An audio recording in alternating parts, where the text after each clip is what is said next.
حالة من الحزن الشديد على مواقع التواصل الاجتماعي بعد رحيل الداعية السعودي عبد الله بنعمة، وليكن بعض التفاصيل حول الخبر.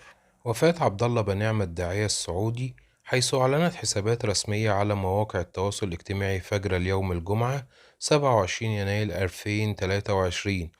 ووفاة الداعية السعودي والذي يعتبر من أبرز الدعاة والمشايخ في المملكة، حيث خيم الحزن الشديد على كافة التغريدات التي نشرت على منصات التواصل الاجتماعي. ويتساءل عدد كبير من المهتمين بالشأن السعودي عن سبب وفاة عبد الله بنعمة وقصة مرض الداعية عبد الله بنعمة، والذي أثيرت قبل ذلك أخبار عن وفاته ولكنها كانت غير صحيحة، إلا أن هذه المرة تم تأكيد خبر الوفاة من قبل الجهات المقربة من الداعية السعودي بنعمة. وقد عم الحزن الشديد على المشهد المجتمعي في السعودية، حيث أكد عدد كبير من الشخصيات والمشايخ والدعاة إن السعودية خسرت كثيرا في وفاة الداعية عبد الله بنعمة، خاصة وأنه انتصر على مرضه وإعاقته ووصل نشر الدين والدعوة في كافة المساجد السعودية. خالص العزاء للشعب السعودي وأسرة الداعية عبد الله بنعمة، سائلا المولى عز وجل أن يتغمده برحمته الواسعة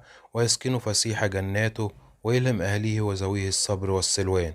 ده كان فيديو النهاردة، وأشوفكم إن شاء الله في فيديو جديد، وأقول لكم السلام عليكم ورحمة الله وبركاته.